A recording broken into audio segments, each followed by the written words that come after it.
Okay, Brannigan, I'm making you the presenter right now. Looking forward to hearing your voice, seeing your screen. Webcam optional, buddy. Hi, Dale, can you hear me there? I can, Brannigan. So nice to meet you and hear your voice. Thank you so much for coming to address our community today. Thank you very much for the opportunity, and hopefully I can sort of share one or two things with your community, and if there are any questions, obviously just stop me as I go. So I'm just going to go straight into that. I heard what you guys said about the pound. I tend to agree, the selection, what it's done is that there is a bit of hedging going into the market at the moment. You can see it particularly in the option space. The hedging seems to be going through actually the pound against the yen, not so much the pound against the dollar.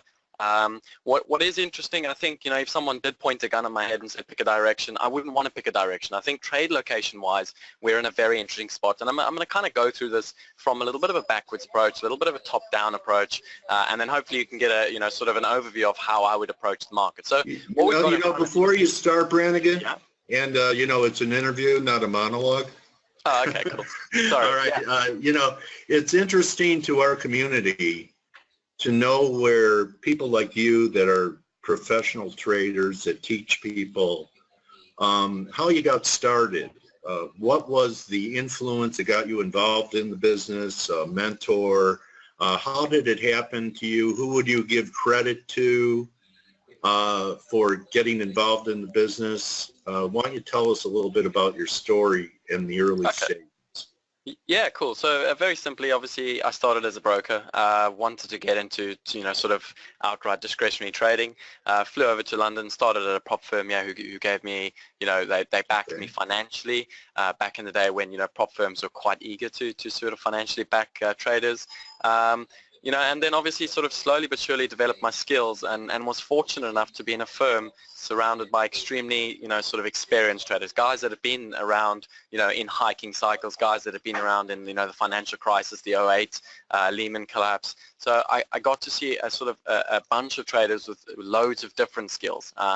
Now, back in the day, obviously the markets moved very differently. You were fortunate to break in that way, in my opinion. Exactly, very fortunate because, when the markets trade in a certain manner, you tend to develop skills based on the conditioning of the market. Now, if you look at the markets that we've had for, let's say, the last couple of months, there's a real lack of volatility and breakout opportunity. So, if you're just starting to trade now, you almost assume that the market's always going sideways and there's very little trend.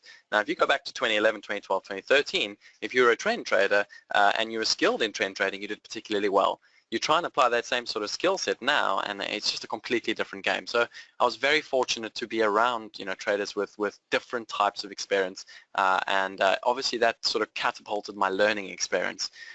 In terms of the mentoring thing, that kind of started out just as a, can you go talk to the younger guys and motivate them? And, over time, I kind of got a little kick out of it. I enjoyed it. But most important, it did help me reinforce my own understanding. I can't stand there in front of a group of guys and say, why are you fading this trend the whole way up and then not go and actually do it myself. So that's kind of where the whole mentoring thing sort of started out. And yeah, as you said earlier on, we've launched Axia Futures, which it's been a fantastic journey. And yeah, hopefully we can keep evolving, the education community and delivering some pretty awesome stuff. Okay, so yeah, it's fortunate because I'm sure you come across a lot of people that buy the hype on the internet about unrealistic expectations. And, I was talking to Jack Schwager yesterday, and, he's interviewed the best traders in the world and market wizards. And, if you're doing 25% a year on your money, you're doing well. Most money managers would do cartwheels.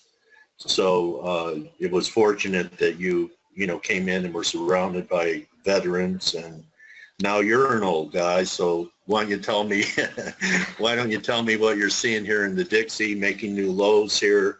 That's the chart you have up. Is that where you want to start? Okay, well, I'm not old. I've only been... now you're a battle-scarred veteran, Brannigan, okay? I haven't even seen a hiking cycle yet, so yeah, I think, like you said, in this day and age, you really have to develop your skills. If you're going to pick, a good mentor, and I think that's where your show is wonderful. You're bringing on guys that have been there, done that, they've got that real experience, and I think that's powerful. You want to listen to mentors that have got the experiences that you can, learn from. So as for the chart in front, yeah, that's dollar index, a fascinating chart, a chart you've got to be switched on to. Doesn't matter what currency pair you're trading, you've always got to know what the dollar index is doing. Simply it is the reserve currency.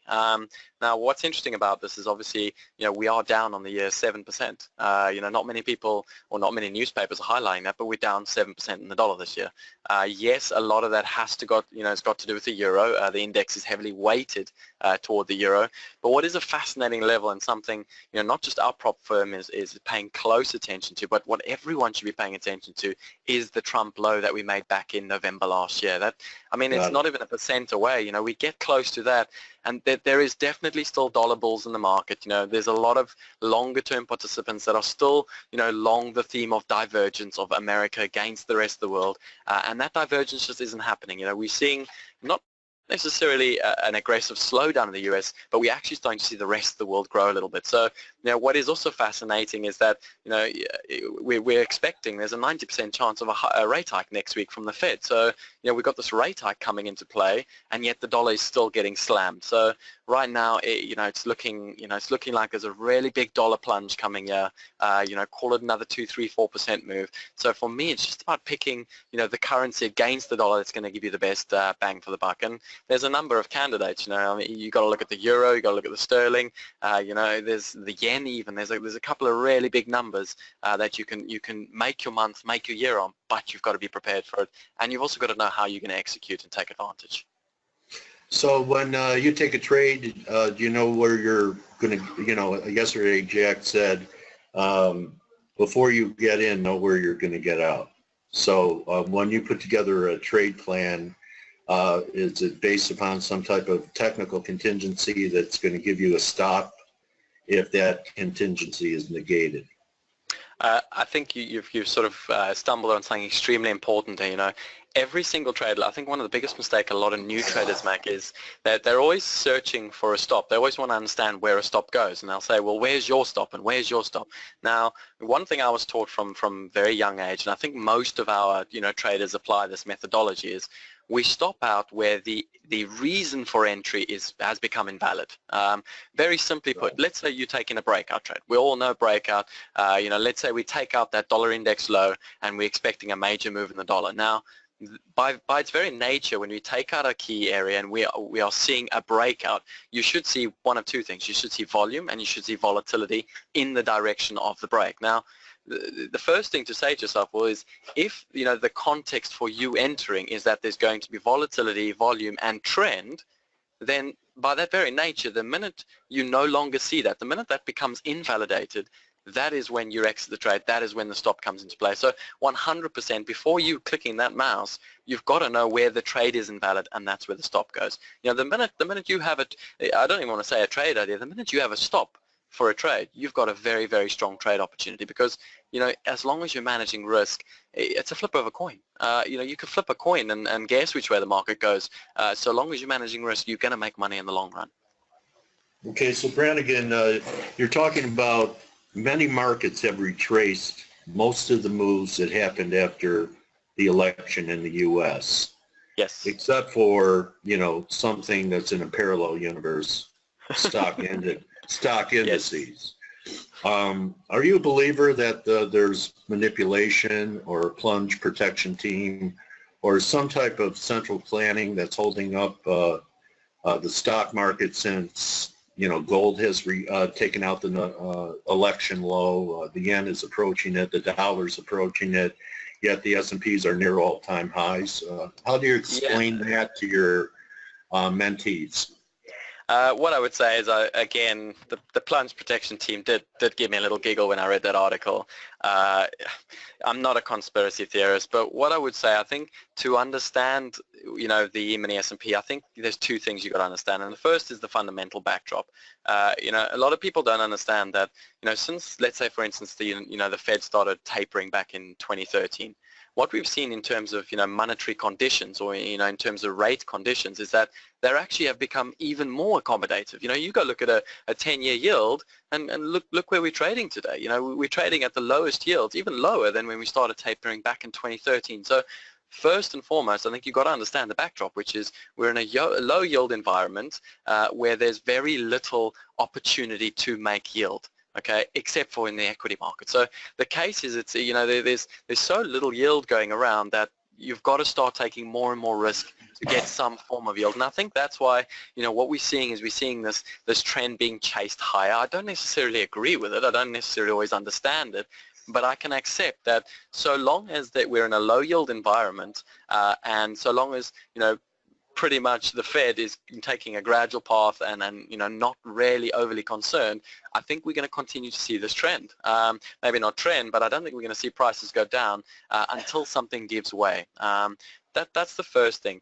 The second thing, I think, what we have to understand is that, when we look at the markets as traders, we're always looking at it from the mindset of a speculative trader. Okay, we never acknowledge the fact that we are small players. Speculative players are tiny in the big picture. The big picture is, what are the fund managers doing? What are the portfolio managers doing? What are the guys doing that have to trade? You pay attention to COT numbers to get that info? I don't personally, because I think it's information that's best left for longer term time frame players. But for me, I know every month there's pension money coming in. You look at the population of the world, majority of people have got pension money, and that money has to be allocated. It has to be committed some way. So at the moment, it's a case of, do you want to invest in negative bonds, negative yield? Do you go back to your pensioners every month and say, well, heck guys, sorry, you lost again this month because bonds are yielding negative? Or do you start to put a little bit of money to work? I think that's the second factor. I think one of the facts, if we're going to be objective, is if you go look at the birth of ETFs, I mean, it was just, 3-4 weeks ago now that the SEC has approved, is it a 3 times leverage or a 4 times leverage ETF? And the reason they're doing that is because obviously there's a massive demand for this product of ETFs. And, make no mistake, this demand for ETFs is contributing to the drive up ultimately in equity prices. So it's just simply a case of, it's becoming a self-fulfilling prophecy that prices are going to keep going higher until something gives. Now, a lot of people say, what might that be? It might be something silly. I don't think it's going to be something traditional. I don't think it's going to be necessarily a yen rally or maybe a dollar collapse, or I think it might just be one summery afternoon. We're all sitting there, and the next thing the E-minis drop 2% and another 2% the next day, and then 4%, and then it speeds up. I think that's what people must remember, is that a lot of people have been trying to short this ugly rally for a long, long, long time, and everyone's given up. No one wants to be short anymore. That's why if you go look at the break from last week, look at the volumes. There is no volume on the break. Markets are overextending now, almost going a little bit parabolic, and that's a result of no one's short, no one's providing short liquidity, and ultimately now, people still want to drive prices higher. So could that black swan be cryptocurrency? Again, I don't know that there's enough. In other words, if the cryptocurrency started to collapse, I mean, Bitcoin's back at what, 2,800 today. I think it's too early. Maybe just to move into it, not necessarily a collapse of prices, but just the fact that it's an alternative to the fiat currency system. Potentially. I mean, I don't want to. I'm too ignorant to Bitcoin to have any real strong enough understanding. All right, so let's get short term together. I'm interested in your Dixie chart here. I know you have a line in the sand at the election low. With the way we're sitting right here, my view is that to me it looks like we have our second drive. I don't know what your green line is at the bottom of your chart. What is that? That's a correlation. So if something correlation S&Ps? Yeah, it's a correlation to the S&P. Yes. So it's all the reason. The reason being, if I can quickly show you something which was really cool, and this is something that not a lot of people have picked up on, but if you go back and have a look at, every major drop in the dollar. Now, I know a lot of the time, I get very frustrated with the likes of CNBC and all these guys because they always come out and they make an excuse, strong dollar is good for the equities, weak dollar is good for earnings. They always make some sort of an excuses to sort of justify the rally. But what I picked up on was a particularly strong correlation. Whenever we've seen aggressive sell-side action, in the dollar index, we're actually seeing either a holding pattern or a sell-off in the E-mini S&Ps, except for this time. This is the first time. If we look at this purple, that's the E-minis. This is the first time in the last 4 incidences over the last 2 years that when we've had, a sell-off in the dollar, the S&P's actually gone the other way, which, those divergences, when there's strong correlation, I always pay particularly close attention to, because that's telling me something's out of whack. That's telling me that if, this E-mini did start to offer and we got back below that break point, that we made last week around that 24.14 area in the futures, that for me would be a game on. That's when I'd get very aggressive because divergences correct very quickly. They don't correct slowly, they correct extremely quickly, and that's what I'd want to be. Or the dollar could bounce back to back test your breakdown line.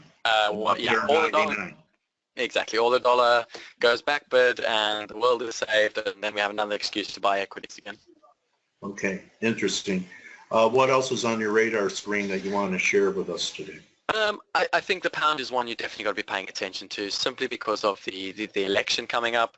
Right. I think if you get a longer term chart, there's one or two, a lot of traders, I know a lot of people look at various tools, but for me as sometimes when I want to trade a little bit longer term, I just want to get two very simple tools up, and one is a Fibonacci, and I'm going to tell you why. I really like a Fibonacci just for simply, putting things into perspective. I call it a perspective tool. Okay, so I can see since the election, or since Brexit, vote till the low we made, we've roughly bounced, 38, call it 40% retracement. Now, right. For me, that puts things into perspective. Right now, fundamentally, we're still exiting Europe. It's still going to take a long time. There's still talk of a very hard Brexit. So all things being equal, it's very unlikely that this market should have a deep retracement, okay? Because fundamentally, nothing has shifted. So I would be very, very surprised if we ever got close to that 61.8. I would be extremely shocked. So for me, when I'm putting things, I want to know relatively where has a market pulled back to.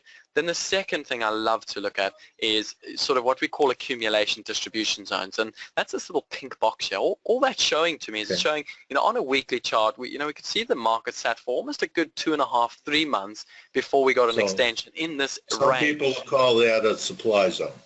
A supply zone, exact same thing. So right. For me, as a profile trader, obviously I'm a day trader, so I utilize, volume and market profile quite extensively in my analysis. And, what it says is that within this range that we sat in for 2.5 months, there is a fair value. There was a price established between buyers and sellers where they agreed this was the fairest price at this given point in time, given the fundamentals. Now, when we move away from that and we come back and retest it for the first time, you tend to get very strong response off of that area. And surprise, surprise, that sort of VPOC or volume point of control or the highest traded volume within this range comes in somewhere around that 130, 190 in the spot market. So it's fascinating that it coincides with a 50% retracement. It coincides with this line I just happened to draw. It coincides with it coincides with a lot of other variables, and that for me, when you get what we call the stars lining up, that's when I want to be, that's when I'm very excited. That's when I just can't wait to be involved and get in and take the trade with the right trade location. So, for me, it's a very simple trade. You shouldn't be really getting much above that 134.5 area. Ultimately, again, in terms of timing, obviously I'm a day trader, so I will spend a lot of time getting, my entry right and getting the right kind of leverage on that trade. But it's the kind of trade I'm very excited about because it lines up and there's a lot of confluence. So you think there's a possibility for that 124 region to retest that breakout line? Sorry, 134. 124 on the downside. You think we're going up? Oh, okay. Yeah. Okay. Again, I think maybe I misunderstood you. Because I thought you were talking about us being in a supply zone, so that you might be negative cable. No, so yes, agree with you. We've entered that supply zone, but there's a point or a pivot within that supply zone where Right. buyers are no longer interested in being long because they're getting long in a very risky area, and you're going to start to see sellers step it up because they feel now, markets at a premium, and this risk-reward wise makes sense for them to start accumulating a position again. I see. So you'd be long from here?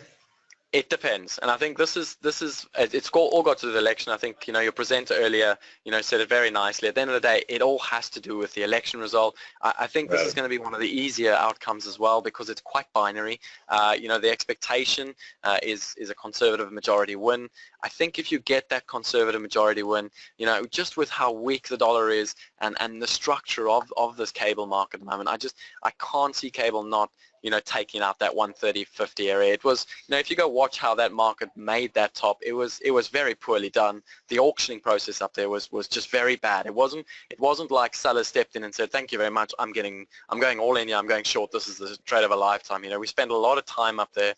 The market didn't really navigate quickly away from that 30.5 area. So yeah, it didn't put in any kind of a reversal candle. It just stopped going up and then started selling off. 100%. No aggressiveness. And another thing that just to share with your viewers, and this is kind of, I know we're running in here, but something I'm really excited about is, we look at this quite a lot. This is a rebasing chart. So all this is showing is, a lot of people have been, on Twitter and all that saying, why is the pound not going down? It's so strong, and but they're actually very mistaken. Now, if you look at this is effectively the G7 currencies against the dollar. And I've put it on a date when Theresa May effectively announced that she was going to have an election. Now, if you follow every one of these currencies, obviously bearing in mind the bottom two are both inverse, so they actually should be positive. The weakest performing currency against the dollar since Theresa May announced, that there was going to be an election is the pound. Okay, it's fractionally up. It's 0.3%, up. You look at the euro's up, 5.25%. The Swiss franc's up 3.5%. The yen is up 1.85. You've got the Aussie up. Even the Australian dollar's up 1.6. So every currency is outperforming the dollar bar one, and that is the pound. Why? Because we have a political risk right now. Now, for me, once that political risk clears, I cannot see in a weak dollar environment, I cannot see the sterling not at least attempting and taking out that 30.5 area, running into, that supply zone or that area where sellers say, okay, hang on a sec, guys, this is a big spot, we're getting involved, wherever it may be, 32.5, 33, 34s, who knows? But for me right now, this rebasing chart with an election, conservative win, I can see that pound doing a little bit of catch-up over the next couple of days. That's a great view, Brannigan. That's a great view of this chart that you have here. Very nice. Thanks. So I want to reward you for a great presentation, and if you'd like, you just launched Axia Futures. Perhaps you'd like to show your website so that people know how to contact you, get a hold of you, should they have an interest. Awesome, I appreciate that. Thank you very much. Yeah, so that is the website. It's a really cool website, very simple. We have some educational courses. We have obviously, you've got quite a few products, but our really key product that we're super excited about is that, there's nothing like it in the market. It is a live trading floor. So, you can log onto the website, and what we're doing is, for instance, last week over the NFP, live from our London floor, you could watch, professional traders executing. You can see the traders' positions. You can see the traders' emotions. We have a heart rate monitor, so you can see how a trader reacts, when he's entering in, pretty big positions, how his heart rate responds.